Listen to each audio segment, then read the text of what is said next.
श्री गुरुदेव दत्त. श्री गणेशाय नमः. श्री सरस्वत्यै नमः. श्री गुरुभ्यो नमः. नारायणं पद्मवं वसिष्ठं शक्तिं च तत्पुत्रपराशरं च व्यासं शुकं गौडपदं महान्तं गोविन्दयोगीन्द्रमथास्य शिष्यं श्रीशङ्कराचार्यमथास्य पद्मपादं च हस्तामलकं च शिष्यं तन्तोटकं वार्तिककारमन्यान् अस्मद्गुरून् सन्ततमानतोऽस्मि. श्रुतिस्मृतिपुराणानामालयं करुणालयं नमामि भगवत्पादं शङ्करं लोकशङ्करं. गुरुर्ब्रह्मा गुरुर्विष्णुर्गुरुर्देवो महेश्वरः. गुरुः साक्षात् परब्रह्म तस्मै श्रीगुरवे नमः. श्री गुरुदेव दत्त. आज मार्गशीर्ष महिन्यानिमित्त या ठिकाणी दत्त महाराजांच्यावरती काही सांगण्यासाठी सुरुवात होत आहे. मार्गशीर्ष हा इतर सर्व मासांमध्ये श्रेष्ठ अशा अर्थानं गणला जातो. भगवद्गीतेमध्ये भगवंतांनी म्हणलेलं आहे, मासानां मार्गशीर्षोहम ऋतूनां कुसुमाकरः. प्रत्येक विभूतीमध्ये, वस्तूमध्ये, मासामध्ये, प्रत्येक गोष्टीमध्ये देवतेचं अस्तित्व कसं असतं हे सांगताना भगवान म्हणतात की सर्व मासांच्या मध्ये मी मार्गशीर्ष आहे. आता याचा अर्थ त्या देवतांच्या देवतेच्या व्यतिरिक्त गोष्टींमध्ये तो नसतो असं नाही आहे, तर विशेष अंशानं तो त्यामध्ये असतो. तसं मासानां मार्गशीर्षोहम ऋतूनां कुसुमाकरः, तर मार्गशीर्ष हे माझं स्वरूप आहे असं भगवंतांनी गीतेमध्ये म्हणलेलं आहे. तर असा हा पवित्र महिना दत्त संप्रदायाच्या दृष्टीनं पाहिलं तर दत्त महाराजांचे जे काही अवतार झालेले आहेत त्यामध्ये अत्रीवरद, ज्याला योगीजन वल्लभ दत्त म्हणतात, जो आपण पौर्णिमेला दत्त अवतार करतो, अत्री आणि अनुसूयांच्या पोटी जन्मलेल्या दत्त महाराजांचा, तर हा अवतार मार्गशीर्ष पौर्णिमेला होतो. दत्त महाराजांचे अवतार असा शब्द ऐकल्यानंतर आपल्यासमोर श्रीपाद वल्लभ, नरसिंह सरस्वती, माणिकप्रभू, टेंबेस्वामी, अक्कलकोट स्वामी असे विभूती येतात. परंतु आपण आद्य दत्त अवतार जे आहेत हे पाहता दत्त महाराजांचे अवतार म्हटल्यानंतर महाराजांचे 16 अवतार झालेले आहेत. विशेष तपशिलात आपण या व्याख्यानमालिकेमध्ये बोलणार आहोतच.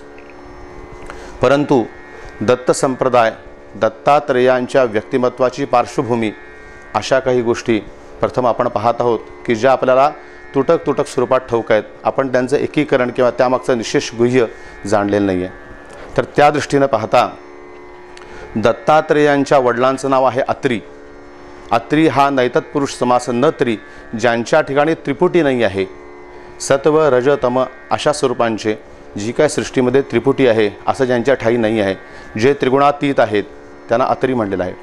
तर अनसूया, जिच्या ठिकाणी असूया म्हणजे कोणतेही हेवे दावे अशा स्वरूपाचे जे काही दुर्गुण असतात ते जिच्या ठिकाणी लेवमात्रसुद्धा नाही आहे, तिला अनसूया म्हणलेलं आहे. तर अशा अत्री आणि अनुसूया यांच्या पोटी दत्त महाराजांचा जन्म होतो. म्हणजेच त्रिगुणातीतता किंवा निर्गुणाच्या पोटी असूयारहित जे सर्व सत्वगुणांनी संपन्न अशा 2 व्यक्तिमत्वांच्या ठाई महाराजांचा जन्म झाला आहे अशी आपण आख्यायिका ऐकतो. महत्त्वाच्या गोष्टीमध्ये असं पाहता महाराजांच्याबद्दल सांगतात, दत्त महाराज अवतार उदंड होती सवेची वलया जाती, तैसी नो हे दत्तात्रेय मूर्ती नाश कल्पांती असेना. महाराजांच्याबद्दल असं म्हणलं आहे की अनेक अवतार झालेले आहेत, ज्या अवतारांना लय आहे, समाप्ती आहे. प्रभू रामचंद्रांचा आपण पाहतो ते शरयूमध्ये गेले, गोपाळकृष्णांचाही पायास बाण लागून अंत झाला. प्रत्येक अवतार हे आपलं अवतार कार्याचं निश्चित ध्येय संपल्यानंतर लयाला गेलेत, मोक्षधामाला गेलेले आहेत. परंतु तैशी नो हे दत्तात्रेय मूर्ती नाश कल्पांती असेना. महाराजांच्या बाबतीत असं म्हणलेलं आहे टेंबेस्वामींनी की अनेक अवतार झाले, ते त्यांच्या कार्यकारण संपल्यानंतर निघून गेले, परंतु तैशी नो हे दत्तात्रेय मूर्ती, महाराज मात्र नाश कल्पांती असेना. असं का आहे? महाराज हे चिरंजीव आहेत. आपण ऐकतो की अश्वत्थामा, बली, व्यास, हनुमान, विभीषण, कृपाचार्य, परशुराम आणि मार्कंडेय अशा काही चिरंजीवांमध्ये दत्त महाराजांची गणना होते. कारण त्यांना गुरुदेव दत्त असं म्हणलं जातं. गुरु हा शब्द शिक्षकांना हल्ली लौकिकार्थानं रूढार्थानं वापरतात. कोणत्याही गोष्टीला शिकवण देणारा जो असतो तो शिक्षक असतो. तर ह्या दृष्टीनं गुरुदेव हा शब्द महाराजांना आहे. ज्या ठिकाणी अज्ञान आहे, ज्या ठिकाणी मोहमाया आहे, त्या त्या ठिकाणी महाराज हे कोणत्या तरी अंशानं असतात. तर अशा ठिकाणी सृष्टीच्या आरंभापासून अनंत काळापर्यंत, कल्पांतापर्यंत ज्या ज्या वेळेला अशा मोहग्रस्ततेचा, मोहमयतेचा उदय होईल, त्या त्यावेळा महाराज कोणत्या कोणत्या रूपातनं व्यक्त होऊन ते पुन्हा सर्व स्थिती मूलवत आणतील. हाच महाराजांच्या अवताराचा विशेष आहे. म्हणून त्यांना अज्ञाननाशक असं दत्तात्रेयांचं, परमज्ञान स्वरूप असं दत्त महाराजांचं रूप आहे. म्हणून दत्त महाराजांचा हा अवतार चिरंजीव आहे असं सर्व संत सांगतात. तर दत्त महाराजांच्या गुणविशिष्टामध्ये, वैशिष्ट्यामध्ये आदौ ब्रह्मा, मध्ये विष्णू, अंते देव सदा शिव, मूर्तित्रय स्वरूपाय दत्तात्रेय नमोस्तुते असं नारदप्रोक्त दत्त स्तोत्रामध्ये म्हणलेलं आहे. तर आदौ ब्रह्मा, तर मूल ब्रह्मदेव त्यांच्यामध्ये आहेत. मध्ये विष्णू, दुसऱ्यांदा विष्णुतत्वाचा त्यामध्ये अंश आहे. आणि अंते देव सदा शिव, सदा म्हणजे नेहमी, शिव म्हणजे कल्याण स्थितीमध्ये असणारे, ज्याला रुद्र म्हणतात. तर हे तिन्ही अंश पूर्णार्थाने ज्यांच्यामध्ये एकवटलेले आहेत, असे ब्रह्मा, विष्णू आणि महेश या तिन्ही देवतेंचे गुण पूर्णार्थानं दत्त महाराजांच्यामध्ये समाविष्ट आहेत. त्यामुळं दत्त महाराज ही एक अशी व्यक्तिरेखा आहे वैष्णव संप्रदायामध्ये, किंबहुना आपल्याला वैष्णव हे वाक्यार्थानं पाहता वारकरी संप्रदाय पहा किंवा माधव, रामानुजी असे वैष्णव संप्रदाय आहेत. तर ह्यामध्ये वैष्णवांच्या देवतांना पूजलं जातं, त्यामध्ये वैष्णव संतांनाच अनुसरलं जातं. स्मार्त संप्रदायामध्ये शंकराचार्यादिक लोक आहेत, त्यांना अनुसरलं जातं. परंतु दत्त संप्रदाय हा असा आहे की त्याला काही वर्ज नाही आहे. कारण का, तर विष्णूची तत्त्व त्यांच्यामध्ये असल्यामुळं जे जे विष्णू अवतार आहेत, जे जे विष्णूंचे संत आहेत, ते सर्व दत्त महाराजांना, त्यांच्याशी काही महाराजांच्या संप्रदायाचं वैमनस्य नाही. वैष्णवांची तत्त्व स्मार्तांना चालत नाहीत, स्मार्तांची वैष्णवांना चालत नाहीत. परंतु दत्त संप्रदाय असा आहे की जो सर्वव्यापी आहे, सर्व समावेशक आहे. आपण अशी काही नवनाथांची स्थानं पाहतो की त्या ठिकाणी गेल्यानंतर आपल्याला तिथं तुर्बती पाहायला मिळतात. जसं आपण मलंगड वगैरे काही स्थानं आहेत, गैबी स्थान आहे, तर त्या ठिकाणी कागल्ला आहे गैबी. ही गहिनीनाथांची, नवनाथांची समाधीस्थानं, नवनाथांची तपस्या स्थानं आहेत. अशी असताना जी सर्व धर्मीयांच्याकडून ज्या ठिकाणी उपासना केली जाते, म्हणजे हे या दत्तावताराचं वैशिष्ट्य आहे की केवळ हिंदू धर्मामध्ये किंवा केवळ एकाच विशिष्ट संप्रदायामध्ये ही देवता अडकून बसलेली नसून सर्व संप्रदाय ह्या देवतेस भजतात. अशी ही सर्व समावेशक अशी दत्तात्रेयांची प्रतिमा आहे. तर दत्त महाराजांच्या ह्या अवतारामध्ये पाहता दत्त महाराज आपण आत्ता पाहिल्याप्रमाणे तीनही देवतांचे, ब्रह्मा विष्णू असे तिन्ही त्रिगुणात्मक त्रयमूर्ती यांचं एकवटून दत्त हे तत्त्व निर्माण झालेलं आहे. त्यामुळं नेमकं महाराजांच्या संदर्भात पाहत असताना दत्त संप्रदायामध्ये आपण आता एक पाहतो, आपल्या कोल्हापुरामध्ये पाहता चेले महाराज आहेत किंवा कुंभारेली दत्त महाराज आहेत. आपण त्या स्थानाला जातो, त्या व्यक्तीची उपासना करतो, त्यांची पूजा वगैरे करतो, जपतप करतो. पण मी दत्त सांप्रदायिक आहे म्हणजे नेमकं काय आहे? वारकरी संप्रदायामध्ये जशी वारकऱ्यांना काही एक आचारसंहिता असते की हरिपाठ म्हणावा, हरिनाम घ्यावं वगैरे जे काय असेल ते खानपान त्यांचे सर्व निषेध जे असतील त्या सर्वांचं आचरण करावं, हे जसं वारकरी संप्रदायासाठी महत्त्वाचं आहे, तसं दत्त संप्रदायासाठी काय आहे? आपण अक्कलकोट स्वामींची उपासना करतो म्हणजे आपण अक्कलकोटला जातो, अक्कलकोट स्वामींच्या फोटोची दररोज पूजा करतो किंवा स्वामींचं लीलामृत वाचतो, म्हणजे आपण दत्त सांप्रदायिक आहोत का? आपण दत्त सांप्रदायिक झालो का? दत्त ही मूळ व्यक्तिरेखा कशी आहे, दत्त संप्रदाय म्हणजे काय आहे, हे आपल्याला थोडंसं तपशिलामध्ये जाऊन पाहायचं आहे. त्यासाठी आजचा विषय घेण्यात आलेला आहे. तर दत्त संप्रदायाचं आपण पाहत होतो की दत्त संप्रदायाची आचारसंहिता काय आहे हे पाहता, एक पण दत्तात्रेयांचे अवतार पाहतो. मूल दत्तात्रेय हा अत्री आणि अनुसूया यांच्या पोटी जन्म झालेले दत्तात्रेय. सहसा कुठल्याही मनुष्याला विचारलं की दत्तस्थानं कुठली, तर तो नरसोबाची वाडी, गाणगापूर, पीठापूर, कुरवपूर अशी नावं घेईल. परंतु महाराज आद्य दत्तावतार जो आहे ह्यांचं स्थान माहूर इत्यादी, कोल्हापूर, माहूर किंवा गिरनार या ठिकाणी दत्त महाराज होते. दत्त महाराजांचा प्रथम अवतार हा श्रीपाद श्रीवल्लभ जे म्हणतात, पीठापुरी जन्म झाला आणि कुरवपुरी त्यांनी समाधी घेतली. ह्याच्या पुढचा अवतार नरसिंह सरस्वतींचा आहे, ज्यांनी कारंजामध्ये जन्म घेतला, नरसिंहवाडीमध्ये तपश्चर्या केली, गाणगापुरामध्ये निवास केला आणि कर्दळी वनामध्ये त्यांनी समाधिस्थ झाले. पुढे अक्कलकोट स्वामी माणिक प्रभू असे अवतार आहेत.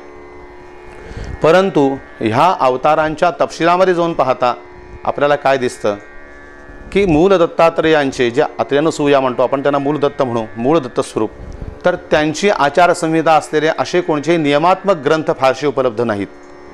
आपण अवधूत गीता, दत्तगीता असेल अशा स्वरूपाचे जे आहेत की जे विरक्तीप्रधान ग्रंथ आहेत, ते केवळ विरक्तीचं प्रतिपादन करतात. अशा वेळेला अक्कलकोट स्वामींचं आपण चरित्र पाहू तर ते पूर्णपणे कशी विधिनिषेध न पाळणारे आहेत. शिले महाराज कोल्हापुरात आहेत. तर नरसिंह सरस्वती स्वामींचं चरित्र जर पाहिलं तर पूर्ण कर्मकांडी अशी ती परंपरा आहे नरसोबावाडीची जी आहे ती. त्यामध्ये गोविंद स्वामी आहेत, नारायण स्वामी आहेत. एक महत्त्वाच्या काही गोष्टी आपल्याला पाहता विरोधाभास थोडासा सगळ्या अवतारांचा एकत्र विचार करताना निर्माण होतो. त्याचं आपण परिमार्जन कसं करणार आहोत हा एक विषय आपण जाता जाता पाहू. तर दत्त महाराजांचे मूळ व्यक्तिमत्व कसं आहे हे आपलं यातून व्यक्त होईल. आपली दृष्टी दत्त सांप्रदायिक मनुष्याची, दत्त भक्ताच्या दृष्टीला निश्चित काय पडलं पाहिजे आणि काय नाही पडलं पाहिजे, त्याची दृष्टी कशी विशाल झाली पाहिजे, याच्या अभ्यासासाठी हा थोडासा विषय या ठिकाणी मांडतो. तर श्रीपाद वल्लभांच्या नंतर जो अवतार होतो नरसिंह सरस्वती यांचं प्रसिद्ध ग्रंथ गुरुचरित्र म्हणून आपण सर्वांना ठाऊक आहे. तर गुरुचरित्र वाचत असता त्यामध्ये विधिनिषेध प्रचंड दिलेले आहेत, अनुष्ठान वेगवेगळ्या प्रकारचे दिलेले आहेत, स्पर्शास्पर्शतेचे विषय मांडलेले आहेत. अत्यंत कर्तव्य कठोर कर्मकांडी असा हा संप्रदाय आहे. परंतु नरसिंह सरस्वती स्वामींच्या जर चरित्रामध्ये पाहिलं, एक गुरुचरित्र वाचलेल्या लोकांना दृष्टांत ठाऊक असेल तर त्रिविक्रम भारती करिनिंदा म्हणे हा दांभिक धंदा. 2 पंडित ब्राह्मण येतात बिदरच्या राजाकडं आणि ते सर्वत्र फिरून जयपत्र मागतायत. सर्व लोकांना वादामध्ये आमंत्रित करतात. बुद्धी प्रचंड आहे, व्यासंग प्रचंड आहे, त्यामुळे ते प्रत्येकाचा पराभव करतात आणि त्यांच्याकडनं जयपत्र घेत घेत ते चाललेले आहेत. संपूर्ण दिग्विजय करत करत ते त्रिविक्रम भारती हे नरसिंह स्वामींचे अत्यंत निकटवर्ती आणि पूर्णपणे विरक्त पदाला पोचलेले असे शिष्य आहेत. तर ह्यांच्याकडे ते येतात आणि त्रिविक्रम भारतींना ते म्हणतात की तुम्ही 3 वेदी आहात, तुम्ही फार मोठे प्रकांड पंडित आहात, तर असं आम्ही ऐकलेलं आहे आणि आम्ही तुमच्याशी वाद घालून तुमचा आम्ही पराजय करणार. ते म्हणतात आम्ही जर एवढे विद्वान असू तर आम्ही संन्यास कशाला घेतला असता, इत्यादी शब्दांनी त्यांनी त्यांना त्यांच्या हेतूपासून परावृत्त करण्याचा प्रयत्न केला. परंतु ते वादासाठी पेटलेले आहेत, वाद करा किंवा आम्हाला हारपत्र द्या. अशा वेळेला त्रिविक्रम भारती माझ्या गुरूंकडे तुम्ही चला गाणगापूरला, नरसिंह सरस्वती ज्या ठिकाणी राहत आहेत अशा गाणगापूरला चला, तिथं मी तुम्हाला माझ्या गुरूंची भेट घालून देतो आणि तुम्ही माझ्या गुरूंशी वाद करा. जर माझ्या गुरूंना तुम्ही हारलत तर तुम्ही दिग्विजयी आहात हे मी तुम्हाला निस्संदेह सांगतो, असं त्रिविक्रम भारती म्हणतात. यानंतर महाराज त्यांना 2 ब्राह्मणांना घेऊन त्रिविक्रम भारती गाणगापुरास येतात. एक विषय असा आहे, एका विषयातून दुसऱ्या विषयात जायचं कारण असतं की ते उदाहरणामुळं आपल्याला ते विचारपूर्ण पटावा. ते महाराजांच्याकडे घेऊन येतात गाणगापुरात. त्यावेळेला एका भक्ताकरवी पहिल्यांदा महाराज त्यांना सांगतात की वेद हे अनंत आहेत, वेद हे अनंत आहेत आणि त्याचं ज्ञान तर फार मोठं आहे. आपण केवळ शब्दार्थ पाहू, पण शब्दार्थ, वाच्यार्थ, लक्षार्थ, गूढार्थ एका गोष्टीचे अनेक अर्थ असतात. तिथंपर्यंत पोचण्यासाठी केवळ शाब्दिक ज्ञान उपयोगी नाही आहे, तर त्यासाठी अत्यंत व्यासंगी आणि मुख्य म्हणजे संवेदनाक्षम माणसाचं मन, हृदय आणि अध्ययन लागते, असं एक शास्त्र आहे. त्यामुळे कोणताही अर्थ काढताना आपण केवळ वाच्यार्थ पाहतो. तर महाराज सांगतात की असा वेदाचा वादार्थासाठी वेदाचा उपयोग करू नका. वेद ही मोक्षविद्या आहे, वेद ही मोक्षविद्या आहे. तिचं योग्य आचरण केलं असता माणसाला मुक्ती मिळू शकते. वेदामध्ये फार मोठं विज्ञान आहे इत्यादी सांगून पाहिलं, परंतु त्यांच्या बुद्धीला ते काही पटेना. महाराजांनी वेदातले काही त्यांना गूढार्थ सांगितले, त्यावेळेला त्यांच्या लक्षात आलं की नरसिंह सरस्वती स्वामी हे फार मोठे विद्वान दिसत आहेत आणि ह्यांच्याशी आपण वादात तर काही हरू शकत नाही आहे. अशा वेळेला ते म्हणतात की आता तुमच्याशी वाद न घालता आम्ही जर गेलो आणि ही गोष्ट जर राजाच्या कानी गेली तर तो आमचा शिरच्छेद करेल. तर तुम्ही संन्यासी आहात, तुम्हाला कीर्ती घेऊन काय करायचे आहे, तर तुम्ही आम्हाला जयपत्र द्या. त्यावेळेला शेतावर जाणाऱ्या एका सामान्य मनुष्याकडनं नरसिंहस्वामींनी 7 दंडांनी रेखा काढवून घेतल्या. एक उल्लेख आहे की 7 रेषा काढून घेतल्या आणि एक रेषेचं उल्लंघन करत ये असं त्याच मनुष्याला सांगितलं, जो शेताकडे चाललेला सामान्य अशिक्षित मनुष्य होता. तो एक रेषा पार करत येतोय, तसा त्याचा एक जन्म पार होत आला. एक जन्म पार होत तो सर्वात शेवटी मी अध्यापक आहे आणि मी सर्व वेदाचा आणि शास्त्राचा अध्ययन केलेला असा आहे असं सांगितल्यानंतर महाराज म्हणतात की आता तू ह्यांच्याशी वाद कर. आता तू ह्यांच्याशी वाद कर. त्यावेळेला गुरुचरित्रात आपण पाहिलं तर अत्यंत काही कर्तव्य कठोर बऱ्याचशा गोष्टी बंदिस्त आहेत गुरुचरित्रात. असं असतानासुद्धा आपल्या भक्ताचं संरक्षण करण्यासाठी महाराजांनी इतका जवळचा, आपण हल्लीच्या भाषेत एक शॉर्टकट असा घेतला की त्याला 7 रेषांमध्ये 7 जन्म पार करून त्याला विद्वत्ता दिली, त्याला वेदज्ञान दिलं, त्याला वादाचं ज्ञान दिलं आणि तो त्यांच्या समोर बसतो आणि वादासाठी सक्षम होतो, वाद करतो आणि त्या पंडितांना हरवतो. असंच एक उदाहरण दिसतं की जेव्हा भीष्माचार्य सांगतात महाभारताच्या रणभूमीवरती की आज मी अर्जुनाचा नाश करीन, आज तो तरी आहे नाही तर मी तरी आहे. अशा वेळेला इतका बाणांचा वर्षाव झाला आणि अर्जुनाचा रथ तुटला, अर्जुन खाली पडतोय आणि आता अर्जुनाला मारणार. इतक्यात भगवान गोपाळकृष्णाने, आपण चित्रही पाहतो, ती कथा आहे की न धरी शस्त्र करे, मी कृष्णाने सांगितले की गोष्टी सांगेन युक्तीचे आचार, मी शस्त्र हातात धरणार नाही आहे, योग्य त्यावेळेला मी तुला योग्य ती युक्ती सांगेन आणि ह्या अटीनुसार. परंतु विषय असा आहे की आता अर्जुन पडला आहे, अर्जुन हतबल झालेला आहे, निशस्त्र झालेला आहे. आता एका बाणाने अर्जुनाचा प्राण जाऊ शकतो अशी परिस्थिती जेव्हा निर्माण झाली तेव्हा भगवान गोपाळकृष्णांना कसलेही भान राहिले नाही आणि रथाचं पडलेलं एक चाक उचलून घेऊन द्वेषानं ते भीष्माचार्यांच्या अंगावर धावून जातात.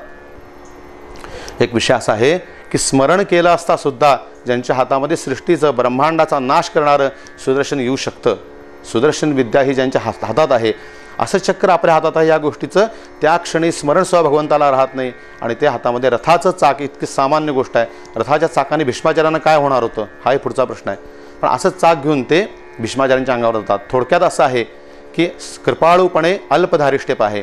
आपल्या भक्ताची अशी अवस्था झालेली ती भगवंताला सहन होत नाही, इतकी सहन होत नाही की त्याची पण विचारशक्ती जाते. कशी ती आपण आता पाहिली की सुदर्शनाची आठवण नाही आहे, सामान्य चाक उचलून ते त्याच्या अंगावर जातात. असंच या गुरुचरित्राच्या कथेमध्ये घडतं की इतर वेळेला शुचित्वाच्या वेगवेगळ्या कल्पना मांडणारं गुरुचरित्र यावेळेला स्वामी 7 रेषा काढवून त्याला पुढं आणतात आणि त्याच्याशी वाद घालतात. ही गोष्ट का आहे तर त्रिविक्रम भारती ह्या आपल्या एकनिष्ठ भक्ताचा त्या विद्वानांनी केलेला जो अपमान आहे त्याची त्यांना प्रायश्चित्त मिळालं पाहिजे अशा हेतूनं महाराजांनी ही गोष्ट घडवली. आणि पुढची कथा आपल्याला ठाऊक आहे की त्यानंतर त्यांनी शाप दिला स्वामींनी आणि उत्तर नारायण उपनिषद म्हणत तुम्ही पिशाच्या अवस्थेमध्ये ह्या नदीच्या काठी राहाल म्हणून सांगितलं आणि तसे ते राहिले वगैरे कथा. तर गुरुचरित्राच्या म्हणजे नरसिंह सरस्वतींच्या अवताराच्या दृष्टीनं पाहिलं तर हा अवतार अत्यंत कर्मकांडी आहे. आपण आत्ता पाहिलं तर 16 ओळ वगैरे गुरुचरित्रात भरपूर आहे. ह्याच्याबरोबर उलटं जर पाहिलं अक्कलकोट स्वामींच्या चरित्रात जर पाहिलं तर अक्कलकोट स्वामी जेव्हा अक्कलकोटामध्ये प्रगट झाले खंडोबाच्या मंदिरामध्ये, तिथून त्यांना चोळाप्पाच्या घरामध्ये आणण्यात आलं. चोळाप्पाच्या घरात त्यांनी स्वामींना वाढल्यानंतर त्या गावातला जो एक रिसालदार मुसलमान होता तो स्वामींसमोर थांबला आहे. स्वामींनी त्याला वर बोलून घेतलं, आपल्या ताटातलं अन्न कालवलं एक घास त्याला खायला घातलं आणि नंतर स्वामींनी खाल्लं असा उल्लेख आहे. एक अवतार अत्यंत शुचिता बाळतो तर एक अवतार असा आहे की जो सगळं लाथाडून देतो. जनार्दन स्वामींच्या चरित्रात पण हाच उल्लेख आहे. आपण दत्ताचं व्यक्तिमत्व कसं आहे हे पाहण्यासाठी दत्त अवतारांची कृती कशी आहे, दत्त अवतारांचे हेतू काय आहेत, त्यांचे विचार काय आहेत हे थोडक्यात का पाहतो की त्यानंतर आपल्याला दत्त महाराज कळतील कसे आहेत. जनार्दन स्वामी हे एकनाथ महाराजांचे गुरु आहेत. तर एकनाथ महाराज त्यांच्याकडे सर्व दिलेली गुरुसेवा अत्यंत नेटानं नेकीनं करतायत. अशा वेळेला प्रभंजन पर्वत प्रसिद्ध आहे. तर त्या ठिकाणी हे दोघं गेले असताना त्या ठिकाणी मलंग वेशामध्ये दत्त महाराज आले. हा सुद्धा एक विषय फार चांगला आहे की प्रत्येक वेळा महाराज कुठेतरी मलंग यवन वेशामध्ये दर्शन देतात असा एक उल्लेख आहे. ह्याचंही कारण आपण पाहणार आहोत थोडासा विषय पुढे गेल्यानंतर. तर मलंग वेशामध्ये दत्त महाराज त्यांना प्रभंजन पर्वतावरती भेटतात. एकनाथ महाराजांना हा विषयच ठाऊक नाही आहे कसलाही. समोर तो मलंग येतो, बरोबर कुत्री आहेत आणि कटोऱ्यामध्ये तो मलंग भिक्षा मागून त्याने आणलेली आहे, ती कालवतात. एकीकडे कुत्रं खाते, एकीकडे मलंग खातोय आणि जनार्दन स्वामी त्या कटोऱ्यात खात आहेत. आणि जेव्हा हे सगळं काही पाहिलं कसं असतं की माणसाचा स्वतःवरती जेवढा विश्वास असतो, जे थोडक्यात अंधविश्वास म्हणा, एवढा आपल्या समोरचा माणूस भले तो गुरु असेल पटकन तो विश्वास अनुभूती आल्याशिवाय प्रचिती आल्याशिवाय तसा विश्वास बसत नाही. असं अनेक ठिकाणी आहे. तसं आपले गुरु असूनसुद्धा गुरु काहीही चुकीचं वागणार नाहीत असा विश्वास मनात आहे त्यांच्या, पण तरी दिसताना थोडंसं डळमळीत झालं जरा की काय हा मलंग खातो आणि ह्याच्या पानात ते कुत्रं पण खाते. आणि खाऊन झाल्यानंतर जनार्दन स्वामी म्हणतात की आता तू उरलेलं हे कटोऱ्यातलं सगळं खा आणि धुवून आणून दे. त्यावेळेला एकनाथ महाराजांना अत्यंत आश्चर्य वाटलं. त्यांनी तसं केलं नाही. परंतु काही वेळानंतर तो मलंग तिथनं गेला आणि त्यानंतर जनार्दन स्वामी म्हणतात की अरे रे तू फार मोठ्या लाभाला मुकलास. आज आत्ता ह्या ठिकाणी हे मलंग म्हणजे साक्षात दत्त महाराज होते. आता विषय असा आहे की दत्त संप्रदाय जर कर्तव्य कठोर आहे, जर कर्मकांडी आहे, तर एकनाथ महाराजांचं वागणं चुकलंय का? असं असताना जनार्दन स्वामींनी मलंगाच्या विषयामध्ये दत्त महाराजांना जो एकनाथ स्वामींना जो लाभाला मुकला असं म्हटला, तर हे कुठल्या साधारण व्याख्येत बसतं? हे पाहायला गेलं असता ह्या सगळ्या अवतारांचे आपण चेले महाराज पाहतो, हे अवलिया लोक आहेत. ह्यांना ते तीर्थी कुर्वंती तीर्थानी नारद भक्तिसूत्रामध्ये म्हणलेलं आहे की त्यांचं रामवत वर्तितव्यम सो धर्म. हा एखादा मनुष्य धर्मानी किंवा न्यायनीतीने वागू लागला, प्रथम तो धर्माप्रमाणे वागतो आणि नंतर तो वागतो तोच धर्म असतो. प्रथम तो धर्माप्रमाणे वागतो आणि नंतर तो जे वागतो त्याला धर्म म्हणतात. अशा स्वरूपाची व्याख्या अशी आहे की रामवत वर्तितव्यम सो धर्म. हा रामासारखं वागणं म्हणजे धर्म आहे. जे इतकी त्यांच्यामध्ये धर्ममयता धर्मबद्धता वाढती. तर त्यानुसार ह्या अवतारांचं जर पाहायला गेलं सगळं, तर हे अवलिया लोक सत्पुरुषांचं जे आहे की ते तीर्थी कुर्वंती तीर्थानी, तर यानी अस्माकम सुचरितानी, त्यांचं चरित्र हे जे आहे की नाही हेच एक प्रकारचं एक संहिता आहे.